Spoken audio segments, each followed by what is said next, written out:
Hi welcome back to Abees vision. നമ്മൾ സാധാരണ mobile ഫോണിൽ വിവിധ തരം ആപ്ലിക്കേഷനുകൾ ഉപയോഗിക്കാറുണ്ട്. പല ആവശ്യങ്ങൾക്ക് വേണ്ടിയിട്ട് നമ്മൾ ആപ്ലിക്കേഷനുകൾ ഉപയോഗിക്കാറുണ്ട്. അധികവും നമ്മൾ ഉപയോഗിക്കുന്നത് പ്ലേ സ്റ്റോറിൽ കയറിയിട്ടേക്ക് നമ്മൾ ഇൻസ്റ്റാൾ ചെയ്യുന്നുണ്ടാവുക. ചില ഫ്രണ്ട്സ് നമ്മളോട് പറയും ഇന്നൊരു ആപ്ലിക്കേഷൻ ഉണ്ട്, അതൊന്ന് ഇൻസ്റ്റാൾ ചെയ്ത് നോക്കുക, അടിപൊളിയാണെന്ന് പറഞ്ഞ സമയത്ത് നമ്മൾ അത് എത്ര പ്ലേ സ്റ്റോറിൽ തിരഞ്ഞു കഴിഞ്ഞാൽ നമുക്ക് ആ ഒരു ആപ്ലിക്കേഷൻ കാണാൻ സാധിക്കില്ല. അപ്പോൾ അങ്ങനെയുള്ള സന്ദർഭങ്ങളിൽ നമുക്ക് വളരെ ഈസി ആയിട്ട് നമുക്ക് ഈ പറഞ്ഞിരിക്കുന്ന ആപ്ലിക്കേഷനുകൾ, ഏത് ആപ്ലിക്കേഷൻ ആണെങ്കിലും നമുക്ക് ഉപയോഗിക്കാൻ പറ്റുന്ന അടിപൊളി ഒരു ടെക്നിക്കാണ് പറയുന്നത്. പ്രത്യേകിച്ച് നമ്മുടെ ഫ്രണ്ട്സിൻ്റെ അടുത്തൊക്കെ ഇരുന്ന് നമ്മൾ ചെയ്യുന്ന സമയത്ത് വളരെ യൂസ്ഫുൾ ആണ്. ആ ഒരു കാര്യം പറഞ്ഞിരുന്നതിന് മുൻപ് എന്റെ ചാനൽ സബ്സ്ക്രൈബ് ചെയ്ത് കാണുന്നവരാണെങ്കിൽ ആ സബ്സ്ക്രൈബ് ബട്ടൺ തൊട്ട് ലൈക്ക് ബട്ടൺ പിന്നെ എല്ലാ ഫ്രണ്ട്സിലേക്കും ഈ ഒരു അടിപൊളി ഇൻഫർമേഷൻ ഇപ്പോൾ തന്നെ ഷെയർ ചെയ്ത് കൊടുക്കാൻ മറന്നു പോകരുത്. മൊബൈൽ ഓപ്പൺ ചെയ്ത് കഴിഞ്ഞാൽ നമുക്ക് കാണാം ഹോം സ്ക്രീനിൽ തന്നെ നിരവധി ആപ്ലിക്കേഷനുകൾ നമുക്ക് കാണാം. എല്ലാവരുടെയും ഫോണിൽ നോക്കി കഴിഞ്ഞാൽ കാണാം നിരവധി ആപ്ലിക്കേഷനുകൾ ഉണ്ടാവും അല്ലേ.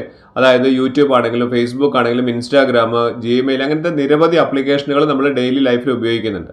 ഇത് നമ്മൾ പലതും ഇൻസ്റ്റാൾ ചെയ്യുന്നത് നമ്മൾ പ്ലേ സ്റ്റോർ വഴിയാണ് ഇൻസ്റ്റാൾ ചെയ്യുന്നുണ്ടാവുക. അപ്പോൾ ചില ആപ്ലിക്കേഷനുകൾ വന്ന് നമുക്ക് പെട്ടെന്ന് നമ്മുടെ ഫ്രണ്ട്സിൻ്റെ അടുത്തൊക്കെ ഇരിക്കുന്ന സമയത്ത് അവരൊരു ആപ്ലിക്കേഷനെ കുറിച്ച് പറയുമ്പോൾ നമുക്ക് പെട്ടെന്ന് അത് കിട്ടുന്നില്ലെങ്കിൽ നല്ലൊരു അടിപൊളി ഒരു ടെക്നിക്കാണ് ഇത്. നിങ്ങൾ ചെയ്ത് നോക്കുക. നിങ്ങളുടെ ഫോണിൽ സെറ്റിംഗ്സ് ഉണ്ടോ എന്ന് നോക്കുക. അപ്പോൾ ഞാൻ അതിനായിട്ട് ആദ്യം ഞാനൊന്ന് പ്ലേ സ്റ്റോർ ഒന്ന് ഓപ്പൺ ചെയ്യാണ്.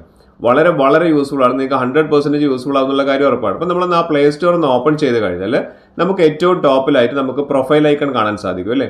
ആ പ്രൊഫൈൽ ഐക്കൺ നമ്മളൊന്ന് ക്ലിക്ക് ചെയ്ത് കഴിഞ്ഞാൽ ഏത് ഇമെയിൽ ID ആണോ നമ്മൾ ഉപയോഗിച്ചിരിക്കുന്നത് നമുക്കിവിടെ കാണാൻ സാധിക്കും.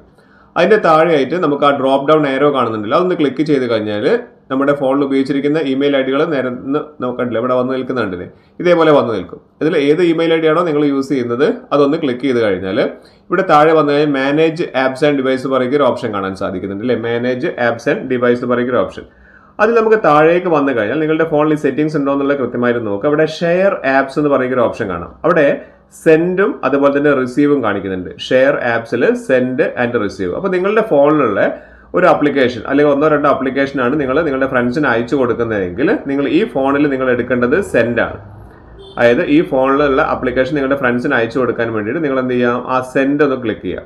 സെൻഡ് ക്ലിക്ക് ചെയ്ത് കഴിഞ്ഞാൽ നിങ്ങളുടെ ഫോണിൽ ഇൻസ്റ്റാൾ ചെയ്ത് വെച്ചിരിക്കുന്ന ആപ്ലിക്കേഷനുകളെല്ലാം ഇവിടെ ലിസ്റ്റ് ചെയ്ത് കാണിക്കുന്നുണ്ട് അല്ലേ. അപ്പോൾ അതിൽ ഏത് ആപ്ലിക്കേഷനാണ് നിങ്ങൾക്ക് വേണ്ടത് നിങ്ങൾ നോക്കുക. അപ്പോൾ എല്ലാ ആപ്ലിക്കേഷനും വേണമെങ്കിൽ എല്ലാ ആപ്ലിക്കേഷനും ടിക്ക് കൊടുക്കുക. അപ്പോൾ അത് അല്ലെങ്കിൽ 1-2-3 ആപ്ലിക്കേഷൻ, ഞാനിവിടെ ഫേസ്ബുക്ക്, മീഷോ, ടെലഗ്രാം, അങ്ങനെ 2-3 ആപ്ലിക്കേഷനുകൾ ഞാനിവിടെ സെലക്ട് ചെയ്യപ്പെടുന്നില്ല. ടോട്ടൽ 4 സെലക്റ്റഡ് കാണിക്കുന്നുണ്ട്. ജസ്റ്റ് ആ ഏറോയിൽ ക്ലിക്ക് ചെയ്ത് കഴിഞ്ഞാൽ ഇവിടെയാണ് ശ്രദ്ധിക്കേണ്ടത് സെലക്ട് എ റിസീവർ. അപ്പോൾ നമ്മൾ അത് ക്ലിക്ക് ചെയ്ത് കഴിഞ്ഞാൽ മറ്റേ ആളുടെ, അതായത് നിങ്ങളുടെ ഫ്രണ്ടിൻ്റെ ഫോണിൽ നമ്മൾ ഇതേപോലെ തന്നെ എടുക്കേണ്ട ഓപ്ഷൻ ഞാൻ കാണിച്ചു തരാം. ഇനി ഞാൻ ആ ഫ്രണ്ടിൻ്റെ ഫോൺ എടുത്തു. ഫ്രണ്ടിൻ്റെ ഫോണിൽ ഇതേപോലെ തന്നെ ഞാൻ അവരുടെ അക്കൗണ്ട് ഞാൻ ഓപ്പൺ ചെയ്യാണ്. ഇത് ഫ്രണ്ടിൻ്റെ ഫോണാണ്. അവിടെ നമ്മൾ ആ പ്രൊഫൈൽ ഐക്കണിൽ നമ്മളൊന്ന് ക്ലിക്ക് ചെയ്ത് കഴിഞ്ഞാൽ നമുക്ക് ഇവിടെ കാണാൻ സാധിക്കുന്നുണ്ട് മാനേജ് ആപ്സ് ആൻഡ് ഡിവൈസ് കാണിക്കുന്നുണ്ട്. അവിടെ താഴേക്ക് വന്നു കഴിഞ്ഞാൽ ഇവിടെ ഷെയർ ആപ്സിൽ ഇവിടെ നമ്മൾ എടുക്കേണ്ടത്, ഫ്രണ്ടിൻ്റെ ഫോണിൽ നമ്മൾ എടുക്കേണ്ടത് റിസീവ് ആണ്. ആ റിസീവ് ഓപ്ഷൻ ക്ലിക്ക് ചെയ്ത് കഴിഞ്ഞാൽ ആ ഫ്രണ്ടിൻ്റെ ഫോണിൽ നമ്മുടെ ഫോണിൻ്റെ ആ ഒരു മോഡൽ നമ്പർ ഇവിടെ കാണിക്കും. അവിടെ ക്ലിക്ക് ചെയ്ത് കഴിഞ്ഞാൽ സെക്കൻഡ് വെച്ചിട്ട് നമുക്ക് ഈ ആപ്പ് ആ ഫ്രണ്ടിൻ്റെ ഫോണിലേക്ക് നമുക്ക് സെൻഡ് ചെയ്യാനും അവിടുന്ന് ഇൻസ്റ്റാൾ ചെയ്യാനും സാധിക്കും.